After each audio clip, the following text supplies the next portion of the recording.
Март 1917 года.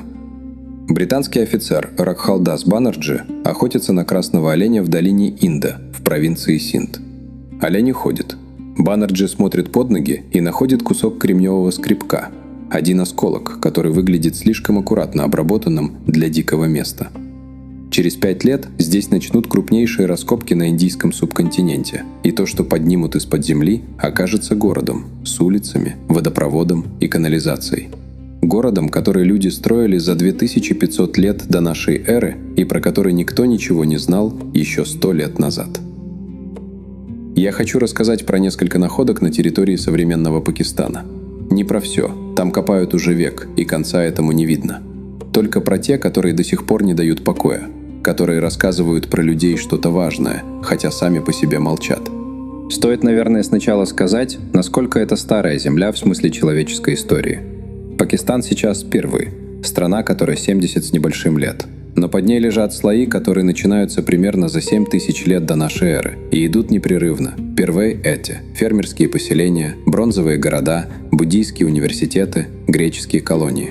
Каждая следующая строилась или рядом со старым, или прямо поверх него. И сейчас, когда в этом регионе после дождей размывает берег или прокладывают дорогу, нередко что-то выходит наружу. Это не метафора, это буквально так работает. Мохенджо-Даро – это то, что нашли в Синде в 1922 году. По площади Первей эти примерно 100 гектаров. По населению в период расцвета Первей от 35 до 40 тысяч человек. Это была вторая половина третьего тысячелетия до нашей эры, примерно то время, когда в Египте строили пирамиды, и на 1500 лет раньше того, как в Европе вообще появятся первые крупные города.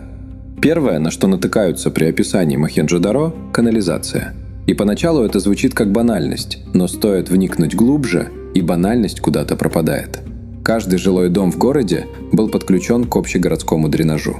Не богатые усадьбы, каждый дом, вне зависимости от размера и расположения. Терракотовые трубы шли с верхних этажей вниз, сливались в уличный лоток. Тот впадал в центральный коллектор под мощенной дорогой.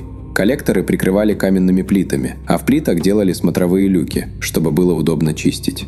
В Харапе, другом крупном городе той же цивилизации в нынешнем Пакистане, исследователи замерили уклон дренажных труб. Примерно 1 к 200. Достаточно, чтобы вода шла сама, недостаточно, чтобы разрушала кирпич. Рим сделает что-то сопоставимое через 1500 лет. В ряде домов нашли унитазы, кирпичное отверстие, соединенное с трубой и промываемое водой из домашнего колодца. И ладно бы это было в одном богатом районе, но следы санузлов и дренажа идут по всему раскопанному периметру, в постройках разного размера и качества.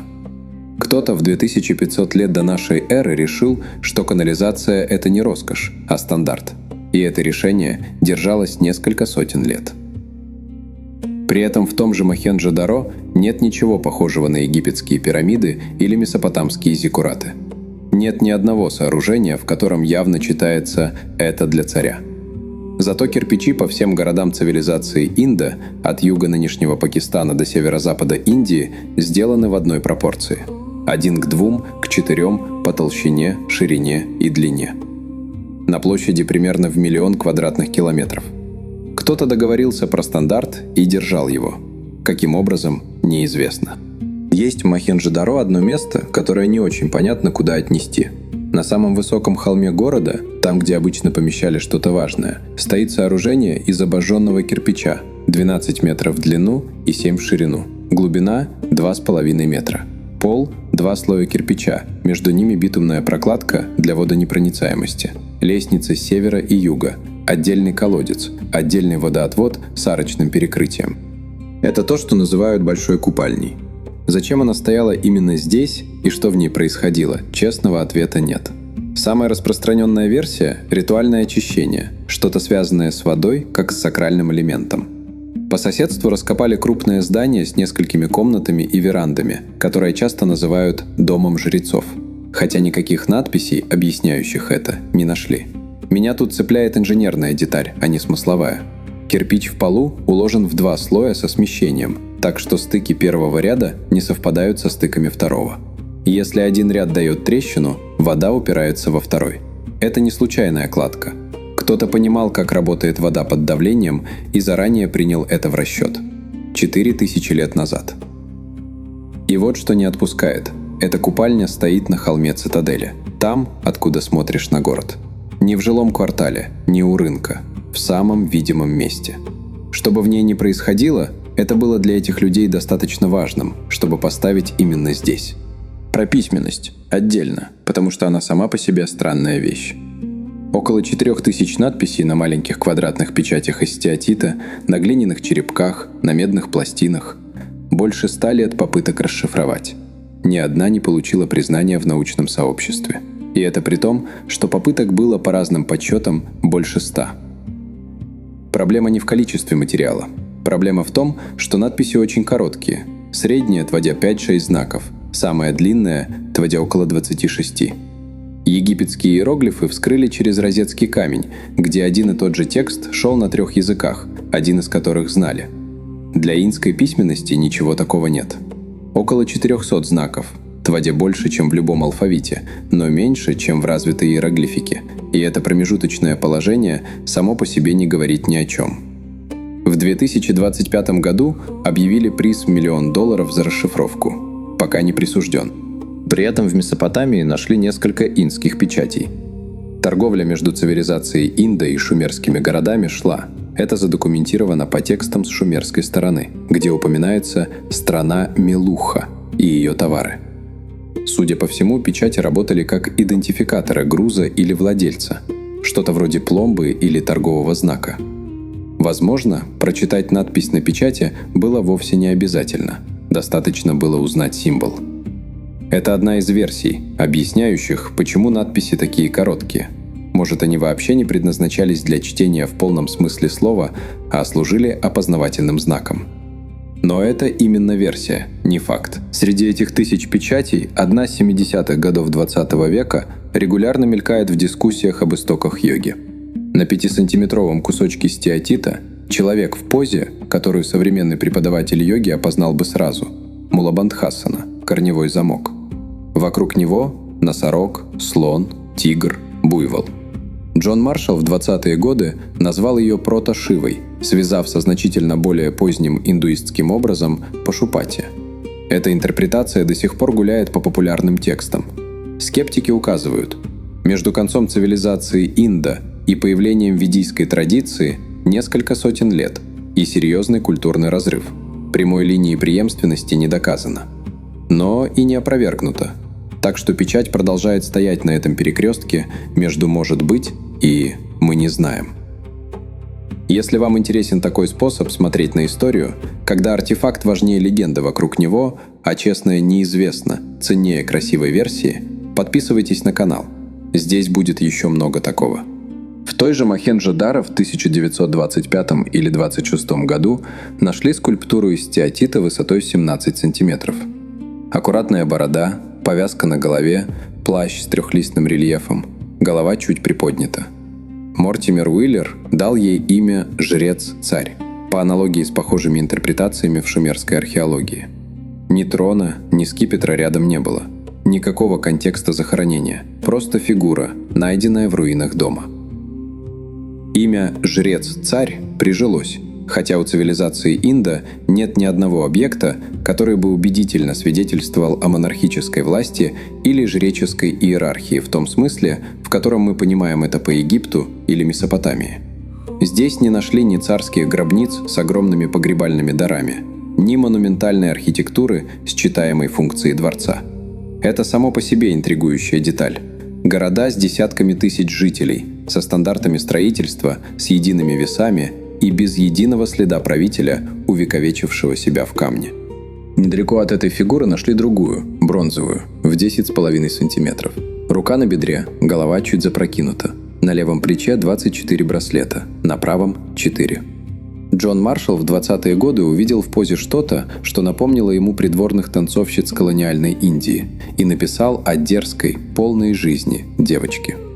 «Танцующая девушка» – так ее с тех пор и называют. Хотя никаких свидетельств того, что она танцевала или вообще была женщиной-танцовщицей, нет. Отлито методом утраченного воска. Это означало точную работу с температурой и формой, несколько этапов. Сейчас она в Нью-Дели, в Национальном музее Индии, хотя нашли ее на территории нынешнего Пакистана. В 1972 году президент Бхута, по данным пакистанских источников, просил Индиру Ганди вернуть ее вместе с жрецом-царем. Ганди согласилась только на второго. Теперь про самое древнее и самое неожиданное. В Белуджистане, у перевала Балан, в 1974 году французский археолог Жан-Франсуа Жариш наткнулся на поселение Мехргарх. Первые слои оказались примерно 7000 лет до нашей эры, на 4000 лет раньше расцвета Мохенджо-Даро. Пшеница, ячмень, глинобитные дома с перегородками, захоронения с украшениями из лазурита и морских раковин. Морские раковины здесь, в сотнях километров от моря. И еще, примерно в то же время ювелирное сверло начали применять не только к бусинам. В погребальном некрополе Мехргарха нашли зубы с просверленными коронками. В 2006 году журнал Nature опубликовал статью про 11 таких зубов от 9 взрослых людей. Возраст образцов от 7,5 до 9 тысяч лет. Инструмент – кремниевый наконечник лучкового сверла, та же техника, которую в это время применяли для бусин из лазурита. То есть навык был изначально ювелирным, а не медицинским, и кто-то догадался применить его к зубам. На 2 зубах видны следы стачивания уже после сверления. Люди жевали ими потом, значит, процедура не кончилась плохо. Если учесть, что никакой анестезии не было, а инструмент, кусочек кремня на деревянной оси, это довольно сильное свидетельство того, что зубная боль в то время была достаточно невыносимой, чтобы люди шли на такое добровольно. Более раннего свидетельства стоматологического вмешательства на живом человеке в мире пока не найдено. Мехргарх при этом перевернул еще одну теорию. До его открытия часть исследователей полагала, что зрелая цивилизация Инда возникла под влиянием Месопотамии или Иранского Нагорья, что кто-то принес этот уровень организации извне. Мехргарх показал непрерывную последовательность от маленького фермерского поселения примерно 7000 лет до нашей эры до все более сложных форм жизни на той же земле. Никто ничего не принес, оно выросло само. Отдельная глава – Таксила, 35 километров к северо-западу от Исламабада. Место странное тем, что на нем строили город несколько раз подряд, не поверх старого, а рядом с ним. Будто каждая цивилизация хотела иметь свежую территорию, но не могла уйти далеко. Первое крупное поселение в районе холма Хатиал около 1000 лет до нашей эры. Потом ахемениды, потом наследники Александра Македонского. Город Серкап, который греко-бактрийцы заложили во II веке до нашей эры, был распланирован по греческой сетке. Прямые улицы, прямые углы. На постаментах местных ступ нашли декор, где греческий архитрав стоит рядом с буддийским орнаментом и мотивами из местной традиции. Это не смешение ради смешения. Это след живого торгового перекрестка, где все, что проходит, оседает. Монет в Таксиле нашли 1000. Индогреческая чеканка II-I веков до нашей эры. Кушинская, сасанидская медь IV века нашей эры. Монета Тошки – это датированный артефакт, который оказался в земле не раньше года своей чеканки. Когда их 1000, и они выстраиваются в плотную хронологическую цепочку, получается довольно точный портрет города. Кто здесь жил, с кем торговал, когда поменялась власть. По монетам восстанавливают хронологию слоев, потому что своих письменных хроник город не оставил. В V веке пришли гунны и разрушили то, что еще держалось. Китайский паломник Сюаньцзан, заехав сюда в VII веке, записал, что видел руины. В музее Таксилы сейчас лежат хирургические инструменты, ланцеты, зонды. Это место явно было не только торговым, но ничего похожего на его собственный нарратив не сохранилось. Вот что меня занимает в этой теме. Большая часть того, что мы знаем о цивилизации Инда, держится не на текстах, а на вещах, на гирях и трубах, на просверленных зубах и кирпичах с выверенным уклоном, на маленьких бронзовых фигурках без подписей. Все это говорит о том, как эти люди решали задачи, что они умели делать с металлом, как организовывали воду, как думали о точности. Но про то, что они думали о себе, про имена, про богов, про законы, там тишина. В разных городах цивилизации нашли более 500 кубических гирь из черта, твердой осадочной породы. Они подчиняются двоичной системе, каждая следующая вдвое тяжелее предыдущей. Потом, на крупных значениях, переход к десятичным множителям. Наиболее расхожий вес – около 13,5 граммов. Исследование, специально проверявшее этот вопрос, не нашло статистически значимых отклонений между гирями из разных городов и разных слоев, то есть примерно 500 лет истории. Одна и та же единица веса везде и всегда. Кто это обеспечивал, непонятно. Никакого торгового инспектора, никакого документа о стандартах не найдено. Просто одни и те же гири повсюду. Линейки тоже нашли, из слоновой кости. В Лотхоле, портовом городе той же цивилизации, раскопали правила с делениями около 1,6 мм с точностью до 13 сотых. Это меньше миллиметра погрешности на весь прибор. Жрец-царь, 17 сантиметров стеатита, без подписи. Это твердый факт. Что именно он значил? Интерпретеранс. И довольно слабо обоснованное. Просверленные зубы с полированными краями – это свидетельство рабочей процедуры, которую прошли живые люди. Это другой вес аргумента. Разница между этими двумя вещами не в том, что одна интереснее другой, обе интересны. Разница в том, насколько далеко мы можем с уверенностью идти за данными. Около 1900 лет до нашей эры города долины Инда начали пустеть. Не в один момент, постепенно, поколение за поколением. Почему? Ясного ответа нет. Климатические изменения, возможно высыхание реки Сарасвати на востоке ареала, возможно разрыв торговых связей с Месопотамией, у нее самой в то время шли собственные сдвиги. В разных частях Мохенджо-Даро нашли скопления непогребенных останков. Что это значит, тоже неизвестно.